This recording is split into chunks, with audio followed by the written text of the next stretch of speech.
There's so much to cover that it was challenging to fit it all into one episode, so hopefully I can have Grace back on in the future. But for now, we're diving deep into how she helps women achieve their fitness and wellness goals through her coaching business. We also explore her personal journey through a recent divorce and how she has navigated life as a mother of two, social media influencer, and business owner, emerging stronger than ever. Grace is incredibly relatable and down to earth. I've felt a connection with her ever since we first met years ago during a photo shoot. Her social media is a must follow for anyone seeking real, raw, and inspiring content. Before launching her business, Grace's journey began when she became a mother at just 19 years old. A military wife at the time, she transitioned from being a stay-at-home mom to a part-time working mom, a homeschool teacher during COVID, and eventually a full-time working mom and entrepreneur. After the birth of her second son, Grace found herself feeling lost in her roles as a mother and military spouse. She longed for a deeper sense of identity and fulfillment. That's when she became intentional about her health and her fitness, ultimately losing 50 pounds. By sharing her journey and newfound confidence on social media, Grace not only saw her following grow, but also discovered a passion for connecting with women who shared similar experiences. What started as a passion project in mid-2021 soon evolved into a full-time career in nutrition coaching. I absolutely loved recording this episode, and I am beyond excited to welcome Grace Terbrock to the show.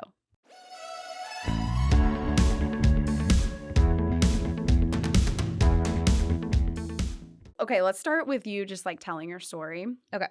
Because I want you to just kind of start from there and give the audience like a little bit about who you are. And, I feel like we are kindred spirits in a way because we became moms so young. Like you were 19 when you became a mom. I was 19 when I found out I was going to be a mom. Yep. And then became a mom when I was like barely 20. I think I was like 2 weeks into my 20s. So. Actually, you know what? Same. I said 19, but like, I just like associate getting pregnant. Well, I was 20 by the time. Yeah, so we totally relate on that. And met my husband at 18. So I've literally been married my entire, or I say married, we didn't get married till I was 22, but like pretty much married my entire adult life. Yeah. So same. I met my ex-husband when I was 16. Oh my God. So high school, you were in high school. Mm-hmm. Wow. Okay.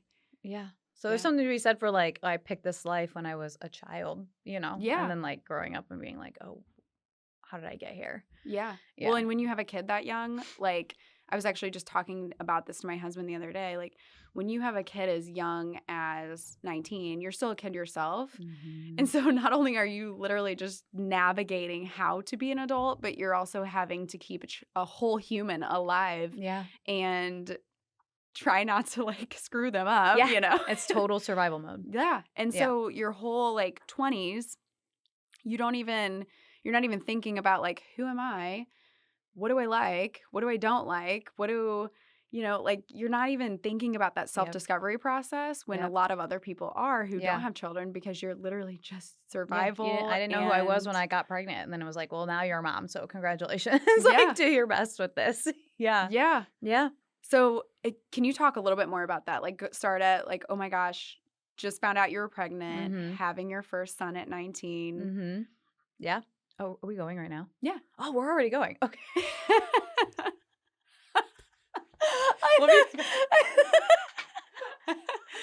how I do that? You were just like easing me into like, Oh yeah, no, that was easy, and that was we're rolling. I didn't even know. Yeah. So okay, I'm 19. I find out I'm pregnant, and from there, I think my entire 20s was just this like constant going to the next thing of always like being in survival mode. So I have my first son when I'm 20. A year and a half later, I'm married. We move away. I'm a military wife. I'm a stay-at-home mom. A year and a half later, I'm pregnant with our second baby. 5 months later, my husband at the time deploys. We move back home. I'm home for a year and a half by myself with a toddler and a newborn. Stay-at-home mom. My toddler had a lot of developmental delays and sensory issues. And so there was a lot of going for evaluations and getting him in special programs and preschools and things like that. And that took up all of my energy on top of having a newborn. And then things started to slow down when he came home from deployment, and we did eventually settle down here and buy a house, and I was a stay-at-home mom, and my whole identity from the moment I found out I was pregnant at 19, when you already don't know who you are, Mhm. don't really have any plans, you're not really taking life that seriously at 19. All of a sudden it's like, here you go, congratulations, you're a mom, like, do your best, don't mess it up. And that became everything. I went straight into survival mode, and I don't really think I came out of it for, gosh, a long time. After my second baby, I started to realize, like, I didn't have much of an identity outside of motherhood Mhm. and being a wife and just trying to survive essentially Yeah. and provide the best life that I could. And so that's when I really started to get into health and fitness and just working on my own wellness. Like I just needed to do something for me to feel better. Mhm. And that really became my lifeline for all the stress and just all the emotional things that I was subconsciously at the time suppressing, um, that I can look back and see now. But, As at the moms do when we're in that survival mode, you're just like, "Keep your head down and just keep it going." Like, I 100%, can't. it's fight or flight, and so Yeah. I was just, like, in a constant state of fight, put my head down and keep going, keep going, keep going, and I think looking back too, as I started to get a little healthier, I was losing the weight, I lost 50 pounds after having, my youngest, and really started to feel more confident in not because of any outward appearance necessarily, but because, like, oh, I was following through on something, and I was unlocking my capabilities and my own strength, and I felt so much better, and I just felt like I was doing something for myself, and it really was the thing that sounds really silly to say that's what, like, changed my life, but essentially it was because I started to share about it on social media and share what I was doing and just how I was working out at home with my kids Mhm. and making healthy foods, where I could and when I could and not doing anything fancy and just like trying my best and showing up every day. And I started to gain a following from that and And connect. I feel like I remember when you were doing this, and Mhm. I remember thinking, like, "What a breath of fresh air." We finally have someone showing up on social media who is giving her raw, real experiences rather than just, like, this filtered version of yourself, so I Yeah. wanted to just, like, add that in there because I really did appreciate that from you as a content consumer of yours. Thank you. I mean, it's definitely I couldn't even polish things up if I if I wanted to, like I just don't have it in me and I just don't think it serves anyone. There's so much curation out there Mhm. and pretty Instagram squares and all the fancy videos that you see now and things like that, the fancy morning routines and I just like nobody who lives this way for real cuz I don't, nobody Yeah. that I know does and it's just adds to that feeling of I'm not enough, I'm not doing enough, I don't have enough, I need to be more. And that does not serve anybody, Mm. especially moms, I think in the long Oh, term. We're yeah. already so hard on ourselves and it's a deterrent from starting.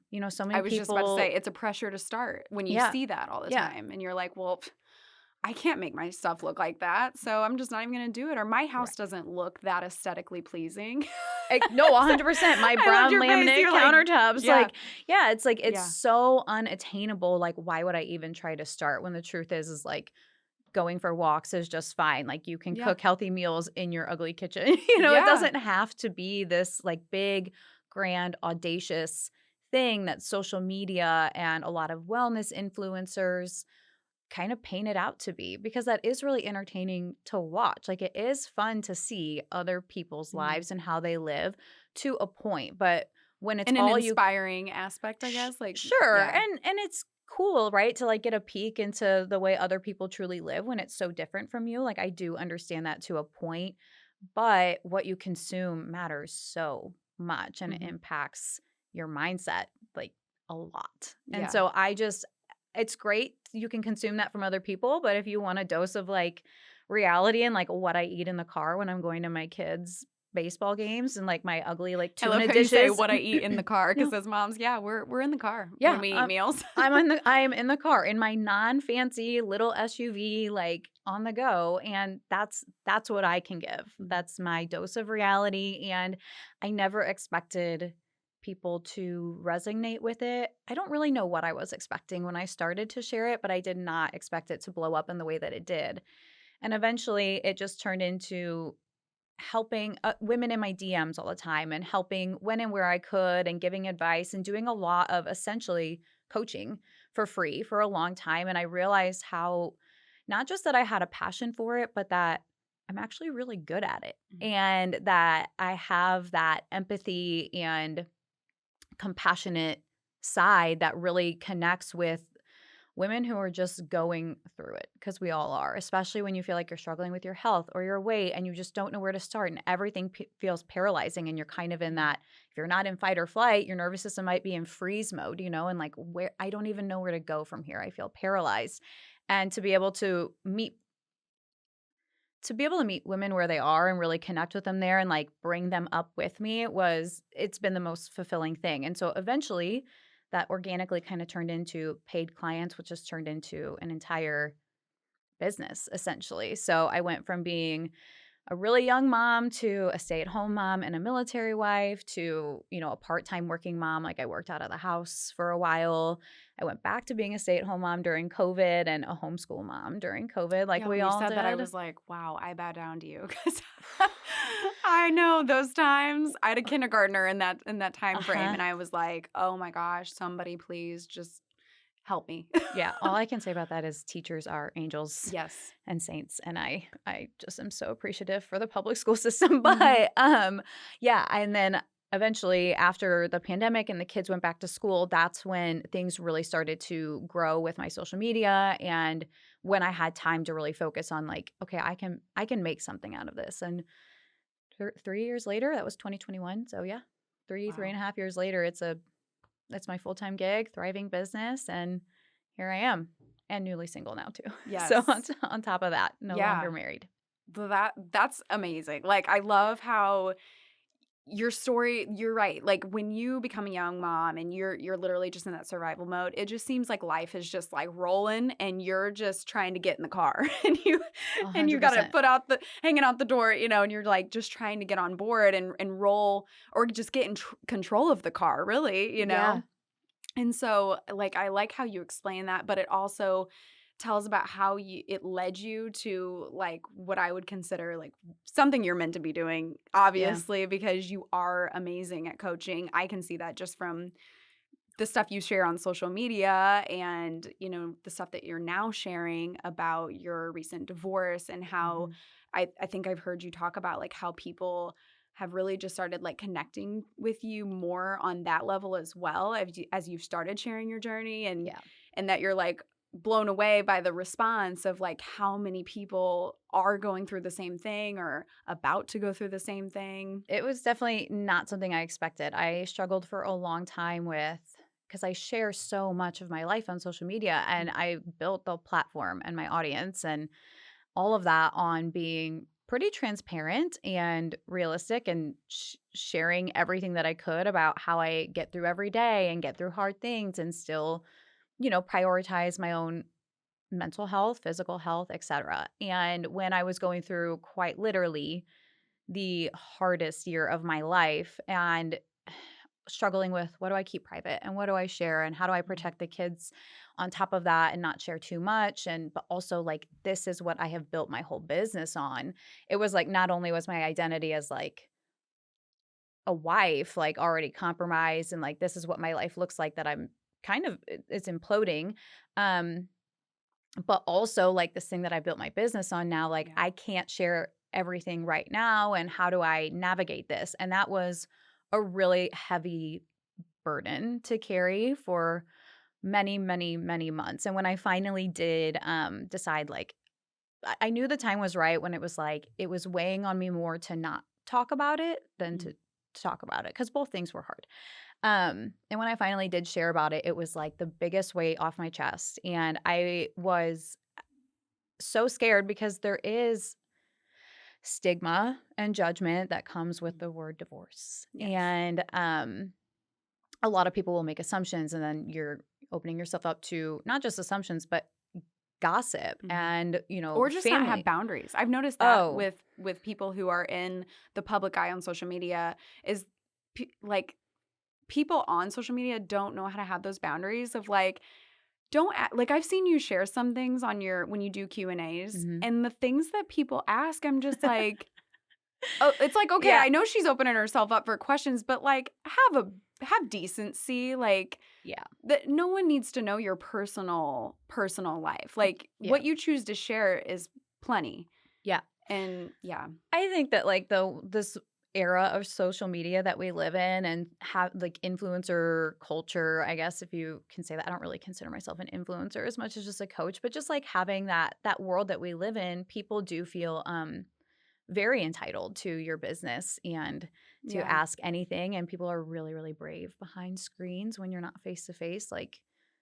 I'll get questions that are like, "You would never ask me this if you were, like, right in front of me," Yeah. but those are the things that we talked about confidence a little bit, like, when Mhm. this right before we started here, Yeah. and those are the things that I have learned to let roll off my back because at the end of the day, like, I don't have the energy to give to that, Mhm. it doesn't matter, and I know where I stand and why I am where I am, and I feel pretty proud of it, all things considered, so I don't let too much rattle me. But yeah, I was very surprised by honestly, it was mostly support that I got and an outpouring of support. I really expected a lot more um probably judgment, I guess is the best word, than I received. I mean, there was a little bit here and there, but Mhm.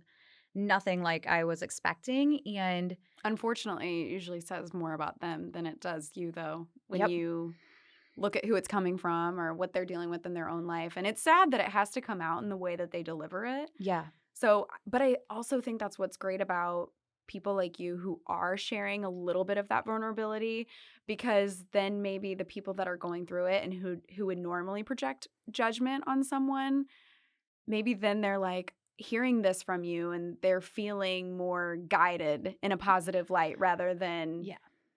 the alternative. Yeah, I can only hope because and that was something that I really thought about when I was like, do I share, do I not? And what I kept coming back to ultimately was like secrecy just breeds shame. Mhm. And I didn't feel ashamed at all. I actually felt really I don't know if proud of myself is the right word. Obviously, there was grief and there was sadness and things like that, but I didn't feel ashamed. I think that it is okay for life to not turn out how you thought it would, or Mhm. maybe as what's the word I'm looking for? Like traditionally as I thought it would. And that's okay. Yeah. Everybody has their own story and their own way that they get to where they're going. And I personally feel like we all connect most through vulnerability in our stories. Like that's Mm. the point of your podcast, right? Is like Yeah. Oh, yeah, everybody comes absolutely. in and they share their journey and where they've been and where they're going and how they got there.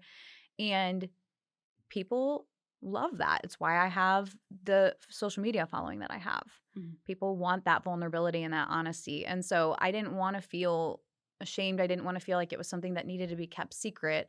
I did want to share about it in a respectful way, in a way that honored not just my boundaries, but showed respect for him and for certainly for my kids and their privacy. Like they didn't ask to have a mom who has Mhm. a job on social media. Right. It's the mom they got and they love the life that they have because of it for the most part, but I'm not going to ever put anything out there that could possibly harm them. So yeah, I had my own boundaries, but I don't know why I was actually so surprised by how many women ended up reaching out about like I'm in the same position or I'm in this limbo of like do I stay or do I go and can I talk to you about it or how did you get through this or whatever because when I was going through it I needed that connection too and I didn't really have anybody in my real life who had been through Mhm. it yet and I was constantly like looking on social media for somebody who was posting something similar or maybe saying something that I resonated with or that I connected to and I was DMing people those same Yeah. things. So Well, and I it's hard to like seek that inside your close friend group or your inner circle because I feel like you receive the most judgment from those people who mhm, you think are really good friends of yours and that you can lean on. And I don't know if this is your experience, so I don't want to speak for yeah. you on this, but I'm speaking from my own experience. Like, I feel like every marriage goes through hard times, of course, especially when you've been together as young as like I have or you have for sure. Yeah. And, because we've been with each other for so many different walks of life and Mhm. in our major growth through our 20s. And so in my own experience, when my husband and I were going through a really, really tough time, and I'm already really private about my relationship anyway, because I learned that keeping things private is better Mhm. than oversharing, and especially with your close friends, because it always backfires. And I've even said that on this podcast before, like, keep your relationship private. Yeah. If you need to talk about it with someone who is not in your inner circle or anywhere and on a biased level, or like speak to a professional about it. Yeah. And but yeah, it was really hard going through a hard time in a marriage, because I didn't have anyone to really like talk about it with, or like, how do I navigate through this, because I was receiving judgment Yeah. based on what they assumed was happening or not happening.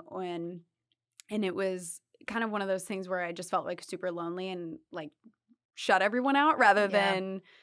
than rely on someone to just like be a friend and be there. And it was really hard too, because a lot of my friends were just then at that point getting married or just having kids, so it was like really hard to relate on a level. And yeah, I mean, I took that on a little bit of a tangent, but I No. wanted to just say, like, I am one of those women as well, and so I can only imagine that there are a ton that are in that. Yeah, for sure. And my experience probably, I mean, it wasn't exactly the same, but I have a very supportive family, and I am not somebody that has like tons of friends. I have a few really, really close friends that I've been friends with for years, but and they knew that some things were going on to a point, but it's this you walk this line of like, I don't share anything and then I keep it all in. Or I only share the surface level things, like the silly little Mhm. arguments here and there. But when we kind of came to a head of reaching this breaking point, for some people it felt like, what? Yeah. Like, you know what I mean? Like, how is this real? Because I had done such a great job, especially like from the outside looking in, and when you talk about social media and things like that, of making that part of my life appear to be a lot more polished, than Mhm. it actually was. No one, I was sharing a lot of like my real life with like mom stuff and, not curating my content necessarily, but at the same time, when you want something to be good so bad, if you can like make it look, Mhm. Well, you as know, women, like, whether you're an influencer or not, I feel like that's our role. oh yeah, Our role is to make the yeah, household looks great, yeah, run great, we look great, everybody's good, yeah, everybody's smile, good. like, Exactly.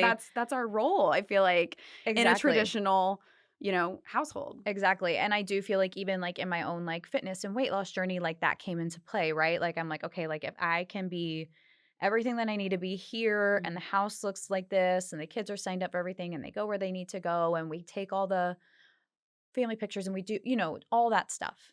Yeah. If it looks this way, like, it will be this way, and that Mhm. was a little bit of we had talked about being in survival mode and kinda shoving things down, or really kind of losing a sense of ourselves and our own intuition and things like Oh, that. yeah. And that all came into play together. But yeah, it was definitely interesting to see people like realize that, oh, like people really had no idea like how much I had been struggling or we had been struggling. And I'm kind of losing where we're going from here with that. Sorry. No, I think this is actually great to kind of move into, like, what my next question was, which is, why do you think, um maybe people overstay the expiration of a relationship? Kind of like, when do you feel like is the time of like, this relationship isn't serving, we gotta go, we gotta Yeah. change something? Because I do feel like a lot of women, like you said, some are reaching out to you like, I don't know whether I stay or go. Yeah. So it's kind of just in your experience, or just kind of what you're seeing, is like, is it fear holding people back whenever it's a relationship that is no longer serving them, but there's just a fear of like, oh my gosh, well, I don't want my kids to have a split household, or I Mhm. don't want, maybe finances is a fear. I know that's a big one for women, especially women that like stay home and don't have a job, and they feel like, Mhm. how am I going to make it? And so they stay whenever it's really not serving them, not serving their children, and not serving their spouse. So it's almost like Mhm. like a mind screw because I'm going to say screw. I don't want to say the alternative word, but like a Yeah. mind screw because you're just like, what do I do here? I'm either gonna I feel like I'm hurting the kids or am I helping them? Or am I hurting myself? Am I helping myself? Am I hurting my Mhm. husband? Am I Yeah, I know exactly what you're saying, and I wanna be careful in answering the question because I would hate to feel like I influence anybody one way or the other, right? Mhm. Because if you are in that limbo, you are the only person who can make that choice Yeah. at the end of the day. And, you can talk to people who have been through the same thing, and, half of those people have made one choice and half of those people will have gone the other. And Mhm. ultimately, it is up to you. But I heard this quote, and I cannot remember where I heard it. I'm sure it was on Instagram, but I don't know who posted it. And it was, when you're stressing about making the right choice. Like that's what moms, so that's what we agonize over that for everything we do. Is this the right Everything. choice? Is this the right choice? Are the kids going to be okay? Ultimately, it's not about you'll never know. Mhm. Like if you stay, you'll never know if it was the right thing, and if you go, you'll never know for sure. Like, oh, could it have gotten better? Would it have gotten worse? You don't know. You're never Yeah. going to know. You're not going to have those answers. There's no You crystal can't ball for live in that. what the coulda You beens. can't live in the what if, and you can't live in the could have been. So when you're stressing about making the right choice, we need to shift that into making the choice right. So, whatever choice that you make the best decision that you can with the information that you have and with what you know, your deep knowing. I think there's definitely something to be said as a like woman's intuition Mhm. and being connected to yourself to know, and then you get to make the best of your life out of whatever choice you make from there. And so ultimately self trust comes into play there. Mhm. And women Yeah. lose self trust because they lose their identity so often in motherhood, in being a wife, being a homemaker, maybe not having a career. Yeah. And then the fear creeps in. Like you said, like if it's about fear of finances, well, usually those things are hand in hand from what I've heard from people for sure. There's a lot of fear. There's fear of the unknown. There's fear about finances. There's fear if the kids are going to be okay. There's fear if I'm going to be alone forever. Fear if this is the right choice. The alone forever. I feel like I hear that from so many people. Mhm. And even just like, I don't even know how I sometimes get stuck on the side of TikTok that's like people going through hard Yeah. times. But I don't know if it's just because of what, like, I'm researching podcasting topics and stuff Yeah. like that. But I see it on TikTok of like, being alone forever is like such a fear of people. So, Mhm. or like not being loved or, Mhm. and it is a valid fear, but Sure. I do feel like you said it's making it seem like the choice they make is not the right choice. Mhm. And so there really is no right or wrong. It's the choice that you make it right. No, yeah, exactly. I don't know how anything that's so complex as marriage and building families is. Nothing is that black and white. No. But there's definitely no right, again, like divorce is a very taboo topic and people have very strong opinions about what does it mean to try hard enough and what does it mean like, and Mhm. everybody's going to have their own definition of that, and it has to be solely coming from you and not those outside influences. Yeah. And I think this does go back to like what we were talking about before, confidence. Like 100%. once you gain this new level of confidence, no matter what somebody's going to say to you or interject their opinions on the choice you made or didn't make, if you have the certain level of confidence, you're going to be like, well, I'm sorry that's your opinion, but Yeah. I have a different one and Yeah. I did what's best for me and I did what's best for my kids and for everyone involved, really. Yeah. 100%. And that's, I mean, after walking through this year, I'm like, I've walked through hell and back this year. Like, you can't tell me shit anymore. Yeah. I mean, really, seriously. I mean, Yeah. yeah, like I walked through my own pain. I grieved. I still grieve. I think grief is like a lifelong process and it will always come up in different ways. And I'm walking through this and Mhm. I'm getting myself through this and my kids through this. And your opinion is just like it is quite literally meaningless. Like I learned at the beginning of all of this that I have to let go of things that I can't control. Mhm. I have to let go of people talking, people assuming. I have to let go of, you know, co-parenting factors that I can't control. And all I can do is control my own reaction to them. And honestly, that, that phrase, that let them theory by Yeah. Mel Robbins, I mean, yeah, That's let them amazing. talk. Let them assume. Mhm. It's all you can do. It's the most powerful thing you can do. Yeah. If anybody listening doesn't know what we're talking about, go look into it or read the book. She Yeah. just came out with her new book Yep. called The Let Them Theory, I think is what it's called. Mhm. Go look into that because it gave me a whole new It's very perspective. eye-opening. Yeah. Yeah, it's Yeah. amazing. Mhm. I mentioned in a podcast, like letting go of pieces of yourself and Mhm. how that was like really hard to do. And so, can you go more into that of like how you worked through that challenge and what that meant for you to like let go of this idea of, maybe being a wife forever and not being a wife and having your kids under that one household because I feel like, as a mom and as a wife like that would be such a hurdle and I can only imagine and try to relate to you on that. So Mhm. if you can just kind of go into that a little bit about like kind of just how you worked through that process. Therapy. Yeah. Therapy, therapy, therapy. I cannot recommend individual and couples therapy enough. Mhm. I'm still in therapy to this day, every other week, for years now. But um, I don't even know that it's so much a process of letting go of pieces of me as much as it was just like a dismantling, um, and having to take a long, hard look at in my marriage and my relationships, like what role am I playing, from things that happened in my childhood or patterns that I have in relationships going the way that they're going, and what parts of me do I need to challenge on that and release, and parts of my history that I need to forgive and release and let go of.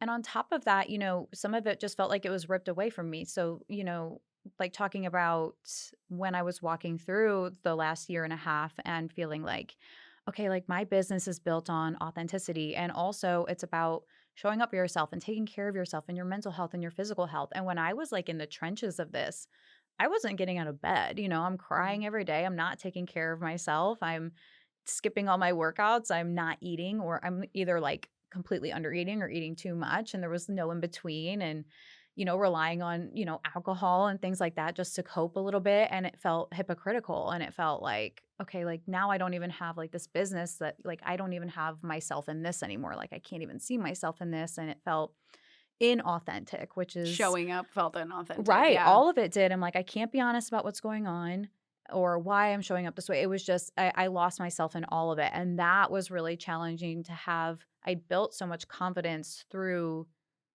building my business and through the women that I've helped, and to feel like, well, if I can't even be of service here, like, what the hell, And Mhm. so that was probably the most challenging thing is, to ask yourself, like, who am I and what value do I have if it's not about what I bring as a wife or as a mom or as a business owner? Like, who am I when it's just me? And I think in some ways, like, we all are still, like, we're going to be answering that question for ourselves the rest of our lives. Hey, And the answers, self-discovery, I'm uh, all about it. It never ends, 100%. but it's Yeah. great. Yeah. And you have to be open to that. And I Mhm. think that that's so incredibly scary for most women, most people, Yeah.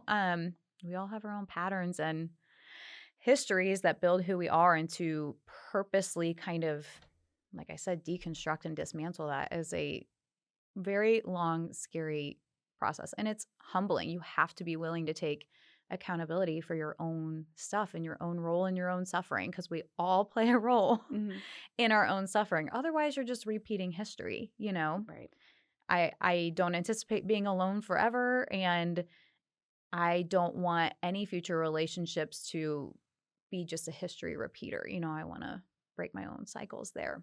I think that's great. Yeah, I've had my sister on here talk about therapy before and just like the benefits of it, why it's so Mhm. important. So I think that's great. And even in my own experiences with therapy, it's like, yeah, no one wants to face that like unhealed, ugly version of Nope. themselves or those hardships that you went through. But like, yes, you got to unzip it and you got to go through it. And that's the only way to heal And now, I mean, I guess you can talk on this, like being in therapy and working through some of those things that you just talked about. On the other side, do you feel like lighter almost, or like now you can go into another relationship just a much more healed person, a much more confident person, um, and give more of yourself to someone else because you've gone through that healing process? 100%. Yeah. Yeah. Yeah. And, even in like what you were saying, that no one wants to face these things. And we're talking about how confidence and self trust is such at the root of all these issues. And you're not going to gain those things without being incredibly uncomfortable. Like, Mhm. confidence isn't about like, oh, well, now I look a certain way, or I have this extrinsic entity now, and so now I'm confident because I have enough, or I look like this, or whatever. Confidence is quite literally about being somebody you can depend on and follow, and someone who follows through. Yeah. And that growth only comes from being uncomfortable and having friction in your life, and kind of doing hard things on purpose. That's why people feel so confident and happy, like after doing a hard workout, right? Like, you're Mhm. like, oh my gosh, like I can't believe I did that. And then you feel a little more confident. When you talk about having confidence in other people, like a coworker, you're saying it in the sense of like you have confidence that they're going to get the job done. Or like, I'm confident that my kid is going to come home from school and ask me for a snack because that's like his, pattern and what Mhm. he always does. It's not about like what they look like or what they have, right? Right. And so, yeah, it's hard and it's uncomfortable, but any growth or improvement in any part of your life comes from purposely being in a place of discomfort. Mhm. And so, getting really uncomfortable with being uncomfortable has been my number one thing this year. I mean, yeah, it's all hard. It's hard to have these heartbreaking conversations. It's hard to take scary leaps. It's hard to be financially on your own. It's hard to face, like, could I be alone forever? It's hard to face, will the kids be okay? All of those things are incredibly hard, and I'm so much stronger for them. Mhm. And as I get through every month where I'm paying all the bills on my own or whatever, the confidence grows. I'm like, oh, this is my own life and I can do this. And so when I said, like, no one can tell me shit, it's like, no, like, I know that I have my own back. Yeah. And I know that I'm somebody that I can depend on. And so when you talk about then bringing that into another relationship, like, yeah, like, I don't want to go into another relationship with any codependencies or, anxious attachments and things like that. And that really comes from self. Yes. And that's my goal. And so, yeah, I definitely think that there's not one place of like, oh, I'm healed, I'm better, and now I'm ready for a relationship. I do think that that's something you learn to do through Mhm. relationships and through healthy communication in your relationship. And you learn that by doing. You can't learn how to be in a healthy relationship by being by yourself. Right. you know? Right. No, I everything you said was amazing, and I'm so glad you said it because I listen, obviously, the most podcasts I listen to are all self-improvement style, talking about like how to better yourself, how to move through those uncomfortable times. And one Mhm. of the things that everybody says is that people don't like uncomfortability. We move away from it. It's a human like response. It's natural. It's natural for us to go, "Oh, that's uncomfortable. Oh, nope, back to comfortability." That's your nervous system and your brain Yes. trying to keep you safe. Like, it is Yeah. everybody's MO. Like, and women will be like, "Oh, something's wrong with me because I don't like that. Like, I'm undisciplined or I have no self-control because of that." But it's really just no, like, that's human nature Yeah. And on the other side of uncomfortability is growth. every time. Yeah, every single Every time. single It is time. crazy. Yeah. And that's why like crazy people do cold plunges and, like and Uh-huh. these what is it, acupressure mats and Uh-huh. all these uncomfortable things because on the other side of that uncomfortability is growth. They're starting their day off so much better because they did a 3-minute cold plunge or whatever they did, and because Yeah. they were able to like overcome that like immediate feeling of like, oh, I got to get out of this. This is cold. I got to get Mhm. warm again. I got to cover up or whatever, and they like push through, and Yeah. so then their brain's like, oh, okay, yeah, no, we're moving through this. Mental resiliency, Yeah. for sure. No, that's awesome that you Yeah. brought that up. So I want to kind of go back to like how we were talking about therapy and, Mhm. just moving through like maybe some some like old traumas or different things in your life so that you can become a more healed person for not only yourself but like relationships and just friendships and any kind of relationship in your life really. And so going back to everything that you've gone through in the past year and a half, what was your upbringing like? Were your parents married? Was divorce like just a total taboo topic? Were your parents divorced? What was that like? And like, how do you feel like that shaped you in your experience? Yeah. My parents did get a divorce when I was, oh, how old was I? I think I was 12. And they had a very amicable divorce. Okay. They're still really good friends to this day, and I do think that that made all the difference. They were a really, really great example for co-parenting Mm. for me, and they were really good, not perfect, but really good about never putting us in the middle or letting us hear them talk about each other, anything like that. And having gone through it now myself, like I know they both had very strong emotions and feelings, and I know how difficult that was for them, Mhm. and it's something that I really appreciate looking back. I'm also the oldest of 5. And so I think at the age I was when they split up and being the oldest, I have that um that oldest sibling gene of like you're the doer and you're in charge and you get things done and you take care of everybody. Mhm. And that I have that gene too. So everything you're mhm, saying, I'm like, yep, mhm. yep. I saw a meme the other day that was like, if we just put a group of oldest daughters in Oh, charge of this country, like things would get done. And oh like, there are yeah. no lies told. That is very true. But I don't know that that always served me well. When I talk about things that like in my marriage or just in my whole 20s where I didn't have the opportunity to have that like period of self-discovery, Mhm. and became all about like I can bring more value or I am more valuable if I am serving other people and if I'm taking care of everybody around me all the time and doing things perfectly, and don't let people see the cracks. Yeah. And so I think that definitely played a role in a lot of tougher moments in my relationships and things like that. But in general, I think I have great parents, and they have been both have been my rocks through this whole thing. And they've been a really good example to me for how I would like co-parenting to look Mhm. as the years go on and as we all heal and, time heals a little bit. Yeah. No, Yeah. that's amazing. Because Yeah. I coming from someone who has an opposite experience of that, like Mhm. my parents divorced when I was 2, not amicable. Yeah. It was ups and downs really throughout my You hear that a childhood lot. and yeah, and so they were not the best examples of like any kind of co-parenting look, but then also just growing up in a house like I don't know what a conventional, two parent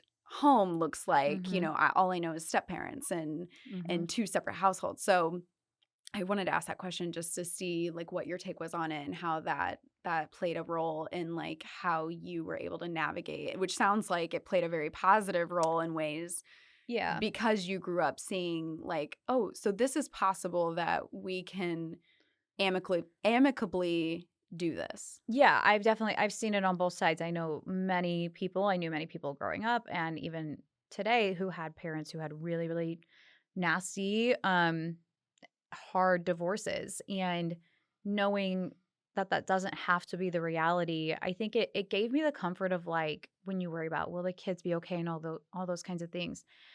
And even in doing a lot of like reading about it, over the last year, the the resounding theme was like it's not the divorce that hurts the kids, it's the Mhm. inability to peacefully co-parent after So that true. tears them apart. And so, Because I was 2, I don't even remember it. But yeah, what I do remember is the hatred yeah, between. exactly. Yeah.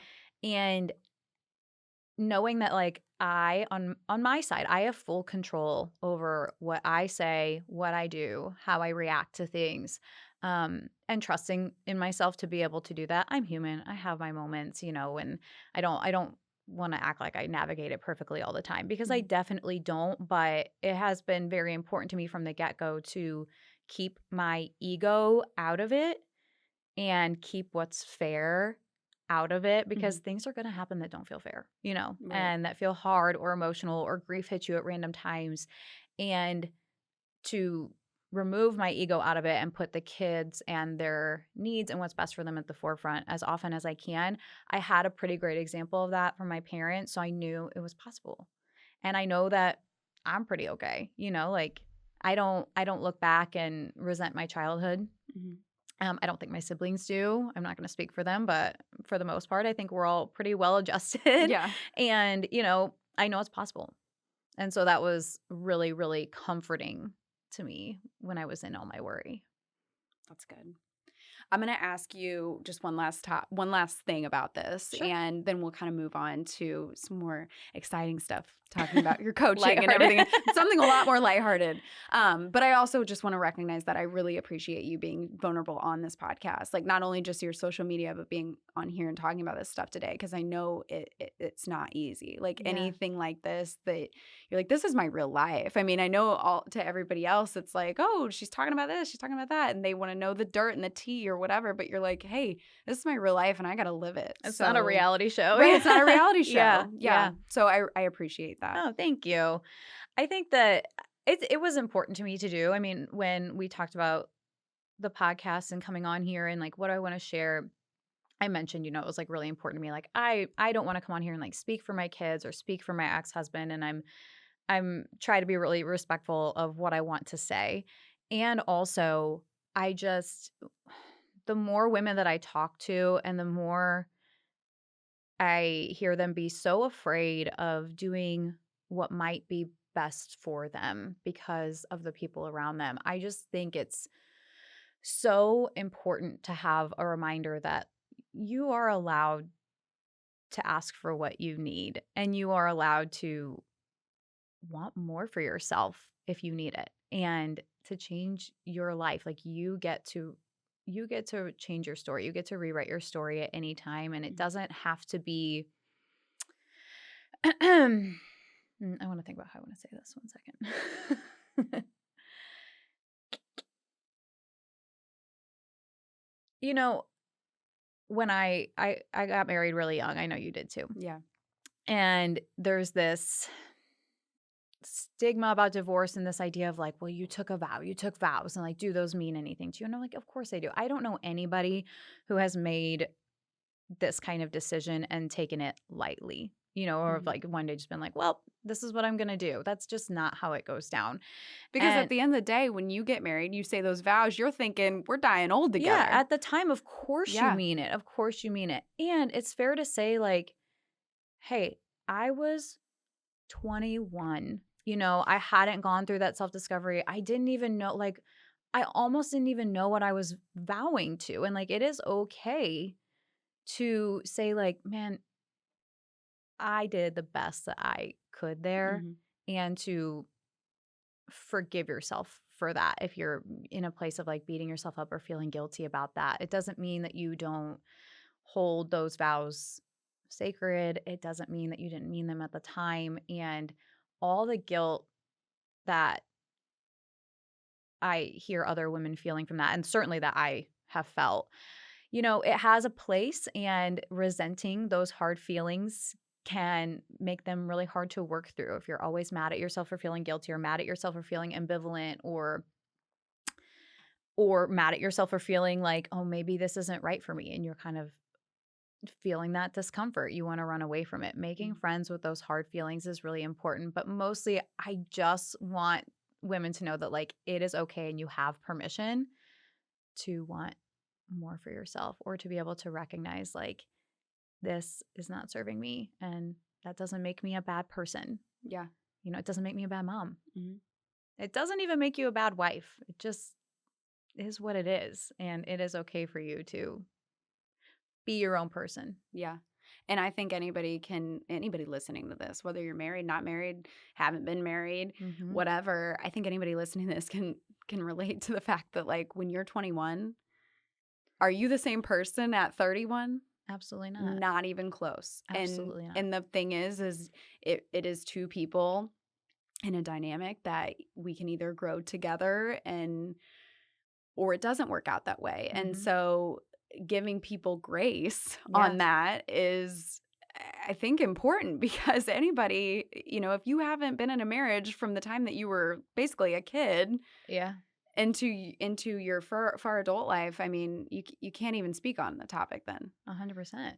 Yeah. I mean, 21. And I again, I met my ex-husband when I was 16. That's when we started dating. It's like, if that's all you've known, that's all you've known. You can't know any better than that at the time. And it's okay if things change. Yes, it can hurt. It can hurt Mhm. and be sad and a hard conclusion to come to. And it can also be okay. And there doesn't have to be blame or fault. And there's like, you know, that question of, well, why did it happen? Like, I don't know anyone who there's just like, oh, this is the reason and goodbye. Mhm. The timeline is never what it looks like from the outside looking in, and it is never as simple as like, oh, there was just this one reason. And that's what I find the most when women reach out is like they're like, is this a good enough? Like, are my reasons good enough? Are my feelings good enough? And the answer is like, of course. It doesn't necessarily mean that that's the choice you have to make, but your feelings are always valid. And you don't have to, there's no like suffering measurement you have to get to in order to be like, now it's justified. Mhm. And I think women really struggle with that. And just giving permission to say, like, it is okay that this is no longer serving me. And it is okay to want something for me is what so many of them need to hear. Absolutely. What advice would you give someone who's listening right now, like a woman going through or man, I mean it can be either, going through an uncoupling process or maybe considering the uncoupling process? What's a good piece of advice that you've gained along the way that you could give someone? Besides therapy, which is, I mean, the biggest thing for sure. Um, Going back to like making friends with your hard feelings, when you're in that place of like paralyzing, like, what do I do? I'm so afraid. Like, even the fear, you start to resent the fear, right? Mhm. Like, um, your fear is trying to protect you. And if you keep shoving your fear away and like resenting it, you're never going to work through it. Okay, like what am I afraid of?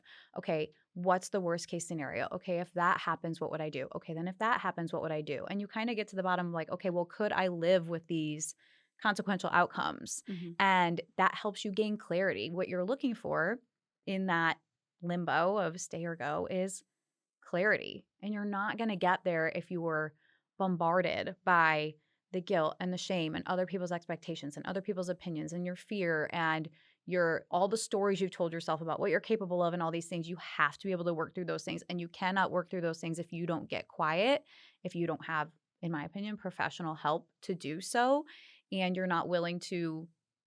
It's called parts work. I mean, that's what my therapist taught me. Like, it's parts work. You make friends with your different parts, your protector parts and your firefighter parts and all those things. And that's what helped me for sure. And as far as like uncoupling, again, taking your ego out of it every time. Things are going to happen that are out of your control, that aren't fair. And at the end of the day, it's not about what's fair for you, it's about what's fair for your kids. And so, being as respectful as you can, understanding that both parties are grieving and experiencing their own emotions, whether you agree with the other person's emotions or not, they are valid and real to them. Mhm. So, trying not to invalidate that and recognize that we're all doing the best we can with the tools that we have. And all you can do is control yourself. That's the biggest lesson. I think that's amazing advice. Everything you just said. Thanks. Yeah. Kudos to your therapist because Yeah. she's doing an amazing, or Uh, he's doing an amazing job. I'm going to send her this for sure. She's gonna be so proud, honestly. Like, I know I'm sitting over here like, this is an amazing interview. Thanks.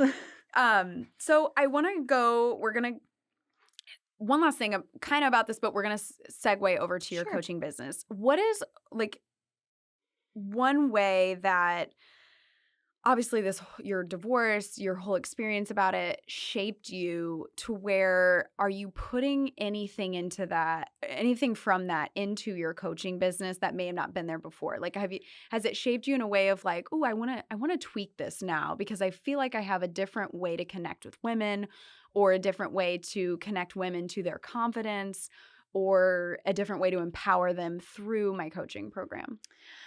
Yes and no. So my it's a nutrition coaching business, and it's focused on like physical and mental health. Um, but it also is, like, really mostly, like, life coaching, Mhm. like, there's just so much of our life circumstances and our emotions and our ability to manage our emotions and acknowledge them and have self-awareness that impacts, if we're gonna exercise or what we're gonna eat or what kind of choices we make in certain social situations around food or alcohol, etcetera. And so I've always come at it from that perspective. But it's this year has definitely made me a lot more, empathetic to harder seasons and how impossible it feels. Like I said, like I had weeks where I didn't get out of bed, and Mhm. knowing that some people are starting just that small, where like the only task we give somebody for the day is to go outside for 5 minutes and take deep breaths, and that's like, if you can check that off, like that's a win. And sometimes we start there. And so it's really helped me meet people where they are, even more empathetically, I think, than I did before. I haven't added anything yet about, like into my coaching strategies or offerings, but I have definitely considered, doing like small niche groups like around maybe women who are going through these kinds of things and they need a different sort of Mhm. approach. And I'm constantly brainstorming, and it goes back to that like self-trust and self-discovery thing where like I know that I'm going to implement more of this in my business and there's going to be a little bit of a shift in some of the things that I offer for that reason. I'm still trying to figure out like what that looks like. And I'm practicing still leaning into like not having all the answers just yet and not knowing exactly what it's going to look like yet, but also trusting that I'm going to get there and I'm going to figure it out if I'm open to it and I keep my wheels turning. I Yeah. was really creatively stunted, the last like 18 months or so. And I'm just now starting to feel like open back up to these things and get my groove back with that. And I trust that like it's only going to get better from here because of that. I can feel it. Like, I just from what you've started sharing, and then of course, reached out, was like, "Hey, come on the podcast." Yeah. But I can see where, like, this was gonna be awesome for you, whether it is included in your coaching program that you have now, or like you said, it's a totally separate niche, like a different Yeah. thing. Like, I think there's a reason. I've always said this, like, I think there's a reason why we go through really hard things, and it's a matter of, what are you gonna do with it? What are you gonna do Yep. with everything you experienced, everything you learned along the way? Are you gonna turn it into something great and enroll with it? And that's probably what you were meant to go through it for. Or are you gonna turn around and just not do anything with it, is the way I look at it. Right. And I think the people that roll with it and turn it into something great are the people that, are like next level. Next thing you know, you're like, "Oh my gosh, how did their whole life turned around?" And well, they took their hard, uncomfortable thing and turned it into something great. Exactly. It goes back to like the only thing you can control is you. And the thing about like what you're doing, right? Or like building this business from home is like we've known each other for a while. And like again, we have very similar stories, like Mhm. young moms, got married young.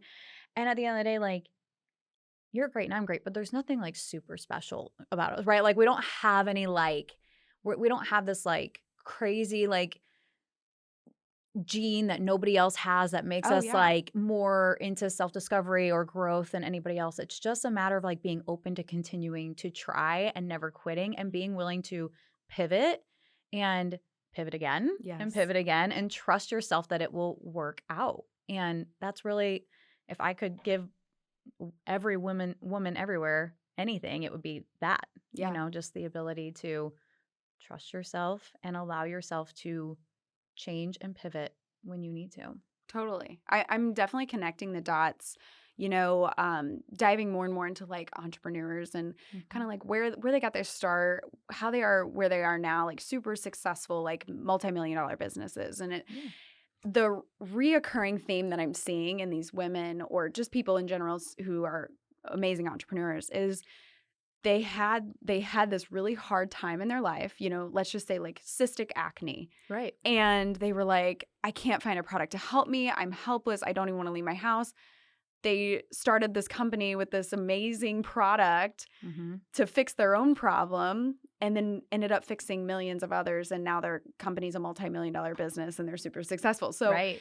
I'm noticing a theme with like businesses and entrepreneurs like that. And so I think that's great. And when you're thinking about like how to either grow a current business that you have or to start a new one, like using that pain to turn it into something great is awesome. Yeah. And just to add to that, like, yeah, like your story is going to be your passion and your drive. But most of those people, like I know for me, when I started my business, like I didn't know anything about running a business online. Like I didn't know what I was doing or how to price anything or whatever, like everybody starts kind of clueless. And like that can be a really beautiful thing because it Mhm. has really endless potential of where to go from there. But so many people don't even start because they're clueless and like, well, I have no idea how to do this. But the truth is, like, none of us knew what we were doing when we were starting out. No. Even not even just in business, like going back to like getting healthier and stuff. I didn't know what I was doing at first. You're throwing, pasta at the wall and Yeah. hoping something sticks and eventually something will, but you have to be willing to keep trying, Yeah. and that's when I say like, oh, like there's nothing like crazy different or special about us. Like that's what I mean is like Yeah. we just took a leap and then, Yeah. you know, closed our eyes and hoped and Yeah. worked. We worked, it's not Mhm. just all luck, obviously, but And, "Oh, that doesn't work? Okay, how can I change it to right. work? How can I Pivot fix" Yeah, pivot. over and Pivoting, over. yes, I'm all Pivot. about it. So, I'm gonna ask you this, and this is more of like a selfish question of Okay. my own. What advice would you give to somebody starting a coaching company or coaching business, like, around coaching? Because I know, that is definitely a business that I feel like people are, and myself even, like, nervous to start because it's Mhm. like, "Oh, well, like, how do I do this? How do I start this?" So, in your process of, like, building your coaching business, where is one thing that you wish you would have maybe known in the beginning or learned Mm. along the way? What I wish I would have known in the beginning, I saw something on Instagram yesterday that resonated so hard with me, and it was it's cringe until it works. So, you're Oh, like yeah. afraid to put yourself out there. You're afraid to say, oh, this is what I'm doing now. You're kind of afraid of other people's opinions or will people buy or do people care? And you're afraid of looking, cringy at times, or that can be really vulnerable. Like to put out a whole new business to the world, especially like on social media where anybody can, again, have an opinion, kind of goes back to that let them thing too. But yeah, like you don't want to be cringy or you don't, you kind of want to be quiet about it. It's hard to want to shout it from the rooftops or anything. But then, once it works, people are like, "Oh, what are you doing?" It's so you have to be able to get through that initial like discomfort. Mhm. Once again, like a running theme of like, kind of getting over yourself and putting your ego to the side. But mostly like being really clear on your why. I see, coaching is such a broad thing. And coaching businesses, there are a lot of great ones out there for nutrition coaching, life coaching, human design coaching, whatever you're doing. Yeah.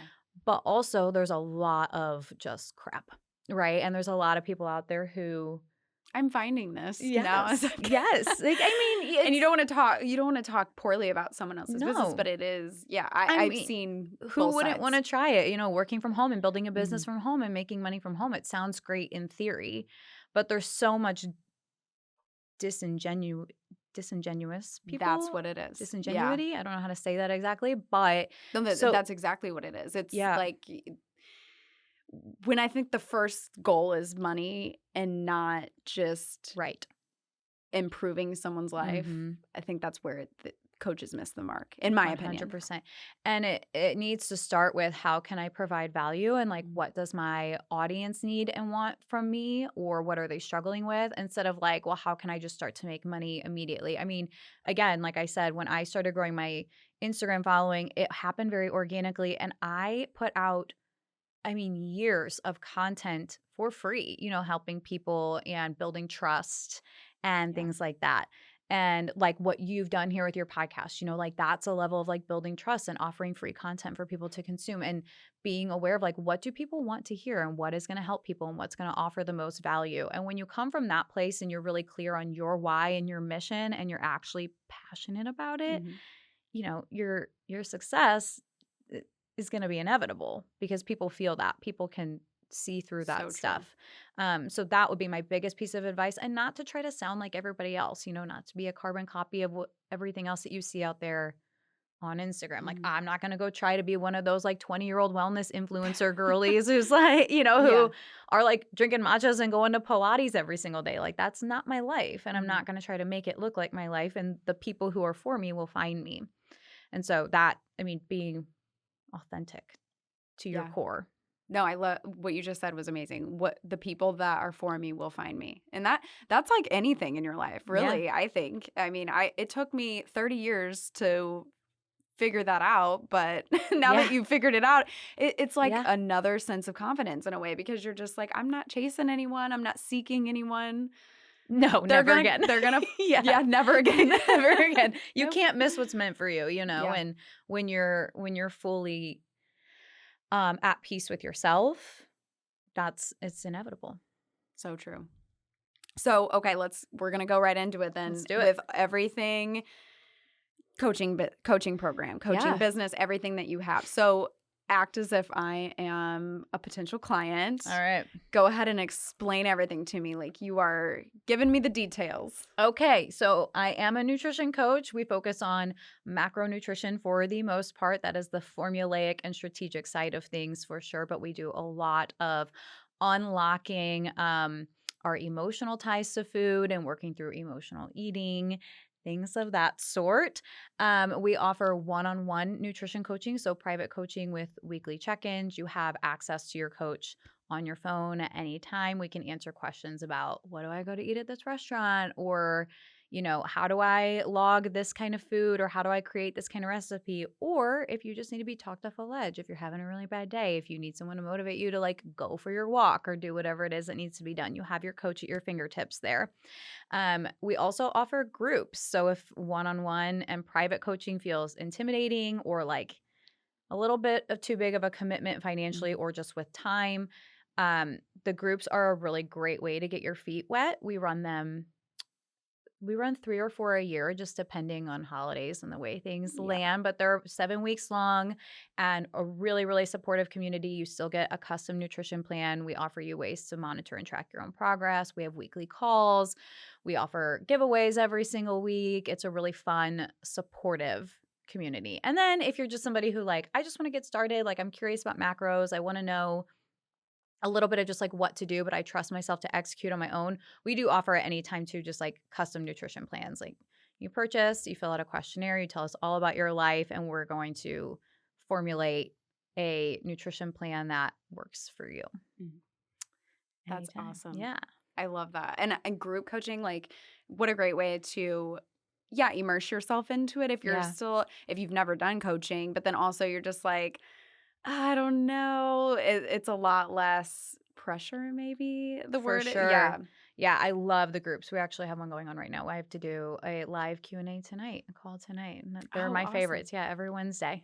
So, That is so fun. And see, yeah. I that's how I know like coaching is super aligned for me too, is because like hearing you talk about it, I'm like, oh yes, Yeah. yes. Like it's so exciting. It is really fun. I think women mostly turn to coaching because, I'm not great at like the elevator pitch, I'm like it's because I struggle with being salesy a little bit at times just Yes. because I am so just like casual and like again like we just kind of share everything real on my page, and that's what draws people to it. But I think that really what women are looking for when they join a coaching program or they hire a trainer or whatever is like it's not a matter of what do I do. Most people know like, yeah, I need to drink more water, yeah, I need to eat more protein, I need a little more fiber, all those things, I need to Mhm. eat in a calorie deficit.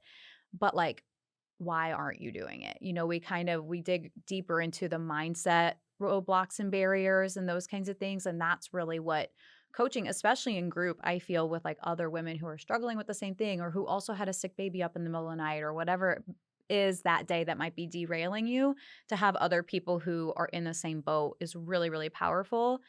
And there's just something to be said for like needing a coach or someone to guide you when they have achieved something or gone somewhere that you haven't been yet, to have Mhm. that support system is really, really, it's not always necessary, but it's incredibly helpful. Yeah, I agree. Yeah.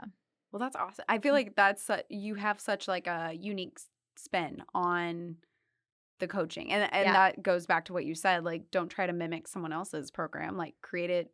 It's you essentially that you're selling Yeah. and the program. So like be authentic and your people will find you. And I think what you've created is exactly that. So, Thanks. I think it's important for women to have like a safe place to go with, especially with things like their health. I'm not like a tough love kind of coach, Mhm. like I'm not going to kick you while you're down. Like you're never going to hear me be like, "Oh, no excuses," or You're not a football coach. no, like you just don't want it bad enough. I'm like, Yeah. No, like that's not productive. That's not helpful. If you're coming from a place of shame, you're never going to get anywhere. You can't hate yourself into a body or a person that you love. You have to come at it from a place of self-compassion. And so, again, like meeting my clients where they are and helping them cultivate that self-compassion and kind of peel back the layers of shame and overwhelm and all these other things that we're feeling on a day-to-day basis is pretty rewarding. Mm. So, okay, share your social medias. How do people find you? Your website, social media? So my coaching company is Show Up with Grace Nutrition Coaching, just a little play on my name and showing up every day. Kind of corny, but I love it. If my name And was Grace, I would have so many like so many punny, sayings. Yeah, yeah. punny Yeah. sayings, so many. Yeah. I struggle with I've struggled with a long time with not wanting to be like a self-indulgent person. So sometimes it feels really like, I don't know, but I think it's so it encompasses my messaging and exactly like what I'm out here to do like so well. So I really love it. I I love the love the name. name. So my website is just showupwithgrace.com and my Instagram is Grace Terbrock, Terbrock. It's a hard last name. I don't have TikTok. I'm not a TikToker. I'm too old. No, I'm a I know, but TikToker. I've never been a TikToker. So it's just Instagram and my website is where you can find me. But I'm on Instagram all day, every day. So Awesome. Well, yeah. thank you so much. This has been Thank I have you. loved I'm obsessed with this interview. Like Thank I you for cannot having wait. me. I was so nervous, but You did great. Like thank you. this has been amazing. And I think like so many people listening are going to rave about it. So, yeah, if you're listening, comment, leave us a little text message on Yeah, wherever you're send me a listening. message. Yeah. Send Grace a message and Yeah. yeah, follow her on social media and thank you so much for spending time with me today. Thank you. As always, I appreciate you all so much for listening. My goal is for these episodes to at least help one person in some aspect of their life. So if you like what you hear, don't forget to follow, like, subscribe to the show, as well as follow us on social media at Inside Voice Pod. Thanks.